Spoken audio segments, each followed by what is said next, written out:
Hello, everybody. So we're episode 29. I'm at Mattel, and as I said, Lori's leading me across the floor. And as we're getting closer to those offices where Karen Lee Brown and Deborah Galliani are waiting for us, I'm impressed by all these cubicles, as I said, with everybody behind them. You don't see anybody. And I'm feeling pretty good about myself. I mean, I'm Jack Olesker, okay? I've written for the Littles, I've written for Care Bears, I've written for Heathcliff, I'm meeting with Judy Price. I'm pretty important in the television industry. And I started looking around, and an action figure on one of the cubicles catches my attention. It's He-Man, and I look around to another one, and there's Skeletor, and there's Battle Cat. And I reflect on the fact that Mattel was selling 95,000 action figures a day. Okay, so it kind of deflated my ego a little. I realized, I'm no power in the industry. These guys are selling strontium 90 and plutonium, and I'm just kind of the guy with the oil can that's putting oil in the wheels of the cars that are pulling the plutonium out of the mine. I'm nobody, okay? But, I try to bolster myself up a little bit as we're getting closer to the doors.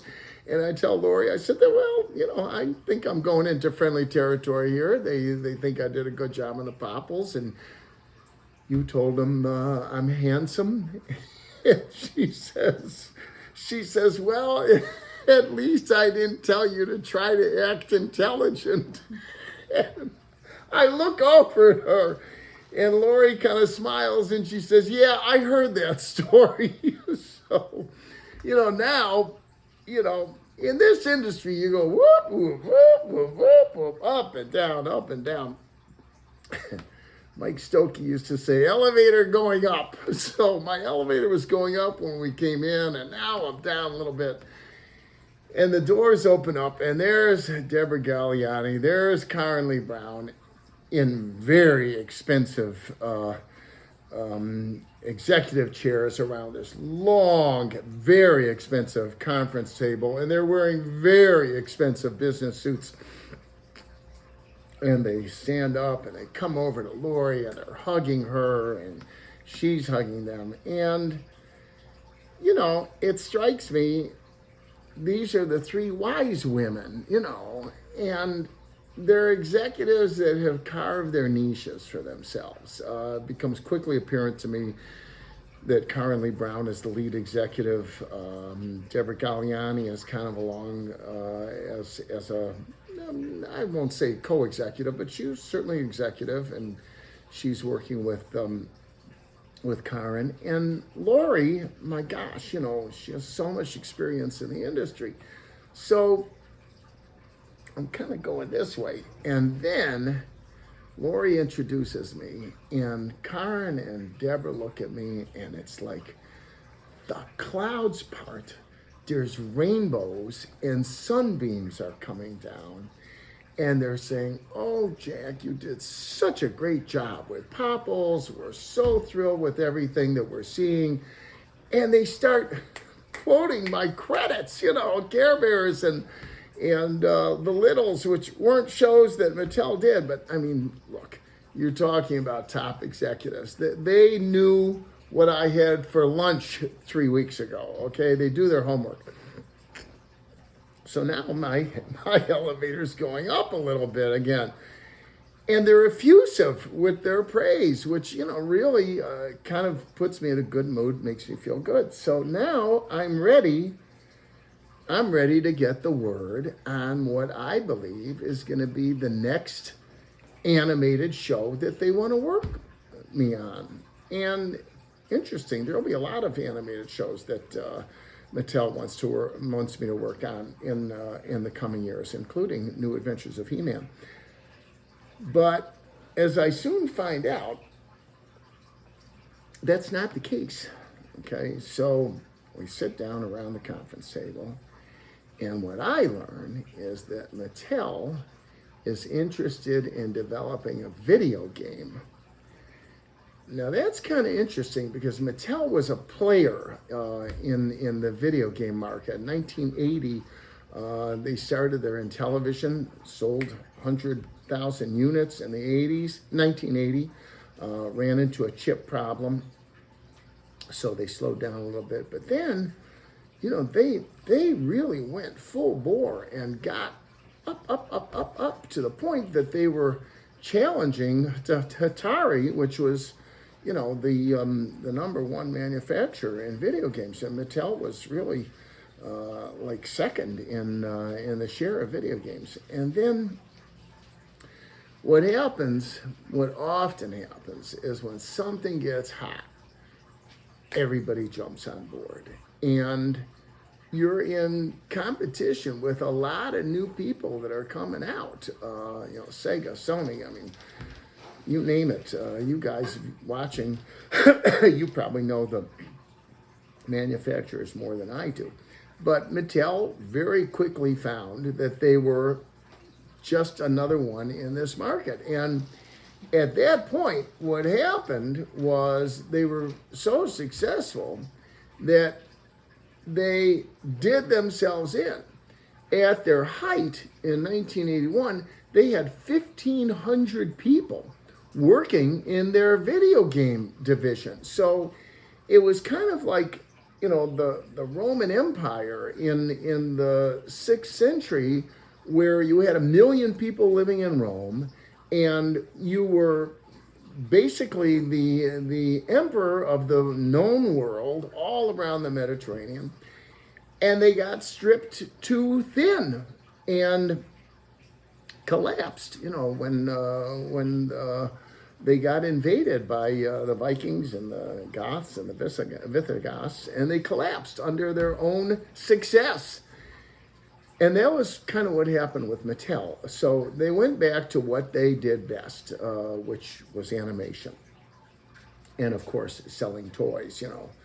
Listen, when you're doing Barbie and you're doing Hot Wheels and He-Man, you don't have to, you know, take up a collection for them. They were doing okay. So what they did decide was they still wanted to keep their fingers in the pie and develop a standalone video game. And that's what they brought me in for, which, you know, I got to tell you, I was pretty flattered. And they're pitching it to me. It was a project called Predicaments. You can Google it on the web, and it'll come up. It's an old video game. Now it's an old video game.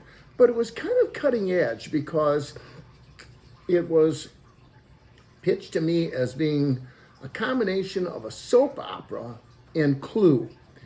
And what I really liked, which was cutting edge, as I said, is that it was viewer interactive. So as you're solving this mystery at home, you could press a button and decide which direction the story was going to go.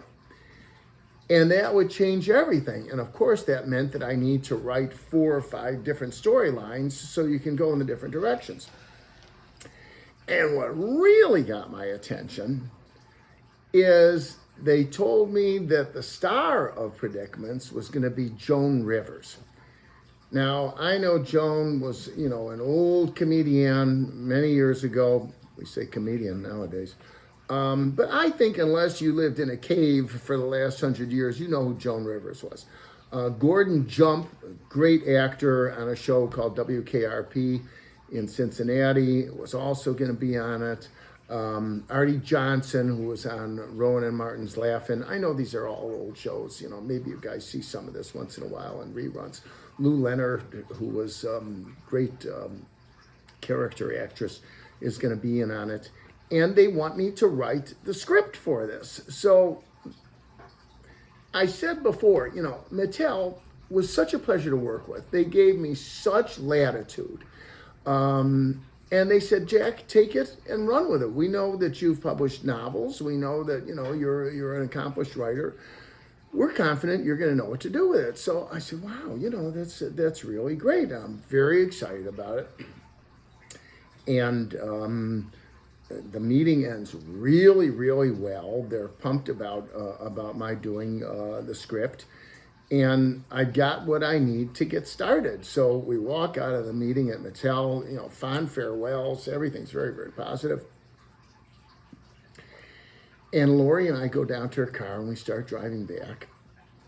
And she says, Kevin O'Donnell is going to be the executive in charge of Predicaments, which is okay because Kevin and Lori were kind of at lateral positions. Lori was in charge of all the writers and the artists, and Kevin was, I don't know if he was VP or director of production, but I think they were both at pretty much the same level and respected each other and liked each other. And I'm sure that Kevin gave Lori the due respect by saying, I'd like to use Jack for doing the writing on Predicaments. So I was fine with it because, Kevin was the guy that told me that I needed to get the story editor at Care Bears fired so I could move along. So we had a nice relationship, easy guy to get along with, very, very talented. So that's great. So I'm pumped. I'm ready to start writing. We get back to DIC's headquarters in Encino, which I will end up calling the Encino Tar Pits for reasons that you will quickly realize in coming episodes. And I walk into Kevin's office and I said, hey, you had a great meeting out at Mattel, ready to work. Oh no, before I walked into Kevin's office, I go into my office. Bobby Logan's there, and he's finishing up the last Popples episodes on his side. I'm finishing up mine. And Bobby says, how was the meeting at Mattel? And he's like pumping me, that's Bobby's nature. So I said, it was really great. He says, what's the project? I said, it's a video project. So he says, oh, it's just live action. I said, yeah. He says, who's going to be in it? So I said, well, Gordon Jump, Lou Leonard, Artie Johnson, and Joan Rivers. And Bobby says, Joan Rivers? He says, I worked with Joan. He says, I wrote jokes for Joan. He says, why didn't Lori look at my resume? She'd see that I worked with Joan, and I know Joan would want to work with me. And, I'm thinking, well, apparently not, but I'm sure they didn't take, the writer of choice to Joan and say, here's Jack Olesker, he wants to write. But I mean, it's DIC's job to decide who's going to be the writer for it. So, there was a little bit of tension between Bobby and I on this project. So then I go over to Kevin's office. I walk in, and Kevin's very, very excited. He's kind of like this, he doesn't, not like me, but I could tell he was excited about it. It's a big project. It's a one-off, So it's not like a television series where we've got a hard deadline. So I say, I'm really ready to get started on it. I'm going to go out tonight. I'm going to go home, start writing like a treatment for it. And Kevin says, whoa, wait a minute. He says, I have to introduce you to your co-writer. So that opened a whole new door on this project, and we'll walk through the door, and I think you'll be amused. I wasn't amused at the time, but I think you'll be amused by how this all plays out, and we'll get to that in the next episode. Hope you enjoyed this one. Talk to you soon. And Kim's giving me the high sign. You gotta make sure to go to the bottom of the page, click on subscribe, like us, okay? Kim's giving me thumbs up. I like her. She likes me as long as I do what she tells me to do. So make sure to do that. Please subscribe and like us, okay? And we'll see you in the next episode. Take care, guys and gals.